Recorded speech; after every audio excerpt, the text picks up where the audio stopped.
Dans le livre de Amos, chapitre 5, verset 4, il est écrit, Amos, chapitre 5, car ainsi parle l'Éternel à son peuple, car ainsi parle l'Éternel à son troupeau, car ainsi parle l'Éternel à ses brebis. Cherchez-moi et vous vivrez. Vous voulez vivre dans ce monde. Vous voulez vous épanouir dans ce monde. Vous voulez trafiquer dans ce monde. Vous voulez voyager, étudier, grandir, mûrir, vous marier, faire des projets. Qu'est-ce que vous voulez? Vous voulez vivre. Je vais vous donner le secret pour vivre. Dieu parle à son peuple et à son église. Cherchez-moi l'Éternel et vous allez vivre. Cherchez-moi veut dire chercher ma présence. Dans le psaume 105 que nous avons vu hier, version Darby, je reviens dessus. Recherchez l'Éternel et sa force, c'est-à-dire sa puissance. Et il dit ensuite, virgule, cherchez continuellement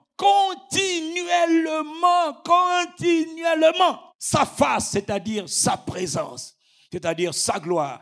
Ô mortel, ô homme, Dieu vous donne le secret pour vivre, le secret pour jouir, le secret pour vaincre, le secret pour triompher.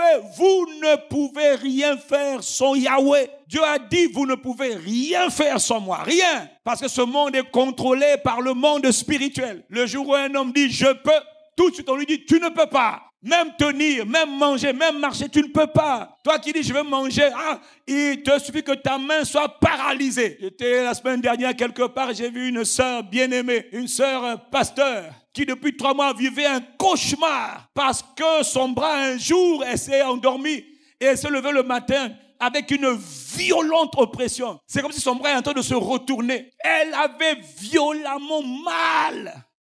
Elle avait un mal qu'elle ne connaissait pas qui est apparu subitement. Elle va à l'hôpital, on lui donne de la morphine. Tous les calmants ne pouvaient absolument rien faire. Elle était torturée pendant 3 mois. Le mari pleurait, les enfants pleuraient. Quelqu'un qui était bien hier, le lendemain se lève, un bras qui fait mal et ça part de là jusqu'au dos. Elle ne sentait, si tu piquais, si tu coupais son bras, tu plantais un couteau, elle ne sentait rien. Une puissance maléfique du territoire où elle habite l'a attaqué, son bras paralysé. Mais elle était tordue, elle cria. Et quand ça se calme, quand elle prend la plus grande morphine, plus haut niveau de morphine, les médecins avaient pas dit, mais on vous a tout donné.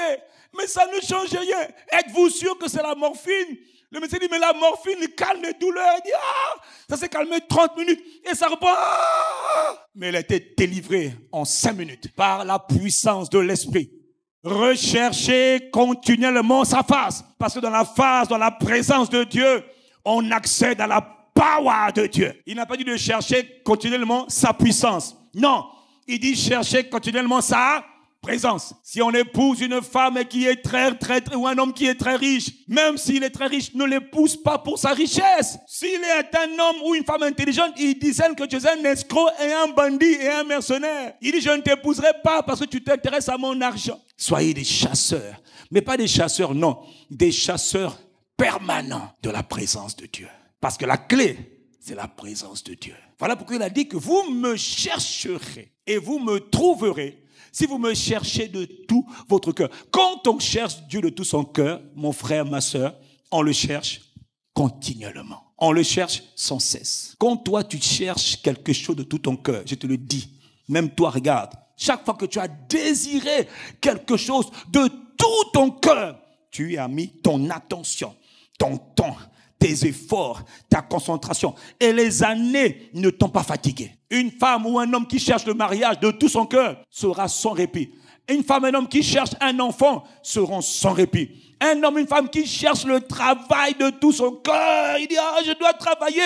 Il est même prêt à faire n'importe quoi. Sera sans répit, infatigable. Tu sais pourquoi? Ça vient du cœur. Quand ça vient du cœur, on ne s'arrête pas tant qu'on l'a pas trouvé. Voilà pourquoi il dit, avec Dieu, la bonne nouvelle, c'est que jamais tu vas le trouver au point où tu seras satisfait. Mais par contre, tu vas le trouver, le Dieu des degrés, le Dieu des dimensions. Il est impénétrable. Le plus tu le connais, le plus tu l'aimes. Le plus tu le connais, le plus tu le désires. Le plus il te donne un aperçu de sa présence. Il te dit, mais où es-tu? Tu étais là hier. Voilà pourquoi, quel que soit ce que Dieu va faire avec toi, si tu cherches Dieu continuellement, je vais te dire un mystère, tu seras reconnaissant, mais toujours insatisfait. Cherchez permanemment le Dieu qui est venu vivre en nous de manière permanente. Parce que si tu ne cherches pas Dieu dans ton cœur de manière continue, à un moment donné, tu vas te fatiguer. Beaucoup de femmes sont fatiguées de chercher Dieu. Les enfants t'ont rassasié. Le travail t'a rassasié. L'élevation t'a rassasié. Rassasié. Le mariage rassasié. Il y en a même quand ils ont eu à peine quelques cadeaux, là, quelques vêtements, il est déjà rassasié. On t'a offert 4 paires de chaussures, 10 costumes, 10 chemises. Oh, t'as dit, mais quitte l'église. Oui, je quitterai l'église. Rassasié. Miséricorde. Rassasié par quelques grâces. Rassasié par quelques bénédictions. Il y en a qui ont été établis, je vous l'ai dit hier, pasteur, rassasié. D'autres c'est AP, rassasié. D'autres c'est ancien, rassasié. C'est-à-dire que j'ai eu ce que je voulais dans la vie. Je suis maintenant là où je suis. Il y en a qui ont dit à Dieu, oh Dieu, tu es mon Dieu. Comme une biche soupire après les eaux. Oh, la biche, elle passe son temps à parcourir les plaines du désert. Elle passe son temps à parcourir les plaines du désert, dans les territoires secs d'Israël. Elle passe son temps, elle approche et dès qu'elle trouve un point d'eau, elle dit, ah, c'est de l'eau. Elle approche, ah, elle dit, oh, c'est pas de l'eau, c'est juste un petit peu d'eau. Mais elle continue son voyage. La biche ne s'arrête. J'ai étudié la biche. Elle ne s'arrête pas. Elle se donne pas de repos. Tant qu'elle n'a pas trouvé ce qu'on appelle des cours d'eau. Elle parcourt de longues distances en Israël. Elle va même dans les montagnes à la recherche qu'on appelle des points d'eau, des cours d'eau. Dès qu'elle a trouvé un cours d'eau, elle vient, elle demeure. Et dès que le cours d'eau sèche, pendant les saisons d'été notamment, le cours d'eau sèche, elle est obligée de chercher automatiquement un prochain cours d'eau. Elle ne peut pas se contenter. Si c'est ça qu'elle dit, non, ma vie, je ne veux pas être sec. Je dois être continuellement abreuvé des sources d'eau vive. Comme une biche soupire. La biche, elle est inconsolable tant qu'il n'y a pas de l'eau. Ainsi est le vrai adorateur. Ainsi est le vrai croyant. Ainsi est le vrai enfant de Dieu. Inconsolable contre la présence de son Dieu. Infatigable contre le fait de chercher Dieu. Il n'en a jamais marre de chercher Dieu. Il est fatigué de ne pas trouver Dieu. Plus il trouve Dieu, plus il veut Dieu davantage. C'est un assoiffé. On ne peut pas le contenir. Si on nous dit, laisse les maudits Dieu aimer, il dit, papa, je préfère mourir que de maudire mon Dieu. Tue-moi seulement, mais je préfère mourir que d'abandonner mon Dieu. Couche avec moi, mon frère. Mais si je couche avec toi, Dieu va se détourner de moi. Je ne peux pas, ma part. La passion de la présence de Dieu est tout ce dont nous avons besoin pour faire. Mon frère, je te fais gagner du temps. J'ai étudié les hommes qui ont marqué l'histoire. Étudie les biographies. Va sur Internet. Cherche les hommes qui ont façonné le monde, qui ont bouleversé l'Amérique, qui ont bouleversé l'Europe. C'est pas les gens d'aujourd'hui que tu vois qui sont en train de pervertir l'Europe. L'Europe a été bâtie sur des fondements de Christ par des hommes de Dieu. Regardez l'histoire des Moraves. C'était des enfants, des hommes ordinaires. Mais ils étaient tellement assoiffés de Dieu à cause des Moraves. L'Europe a été transformée. L'Europe que l'on voit aujourd'hui, pays développé. Il y a des gens qui ont payé un grand prix parce qu'ils cherchaient le Dieu qui transforme les territoires. Nous, on cherche le Dieu qui bâtit les églises. Non! On veut le Dieu qui change les territoires. C'est-à-dire que quand on dit Dieu atterrit au Congo, sa gloire atterrit au Congo. Ce mot-là, église de réveil. Quel réveil! Quel réveil! Quel réveil! Nous cherchons le Dieu qui réveille les territoires. Il touche l'économie, il touche la politique, il touche le social, il touche l'éducation, il touche la santé, il touche toutes les couches de la population. On l'appelle le Dieu vivant. Les Moraves ont prié.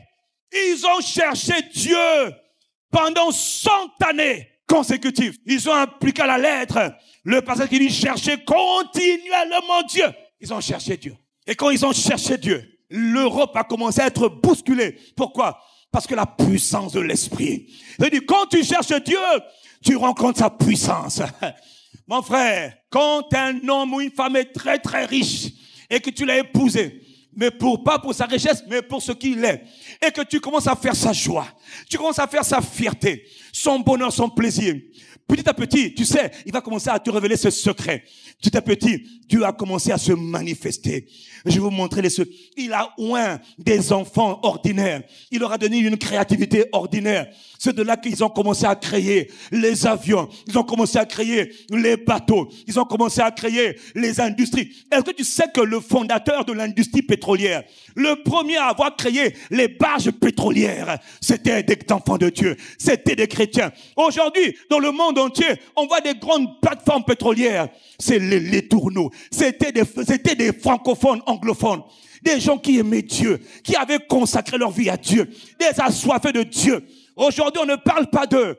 Les inventeurs, c'était les enfants de Dieu. Vous blaguez. Quand on cherche le Dieu brut, on ne cherche pas la puissance. On cherche continuellement sa présence. Dans sa présence, on rencontre sa puissance. Dans sa présence, il manifeste sa puissance. Quelle est la clé pour la présence? C'est la soif.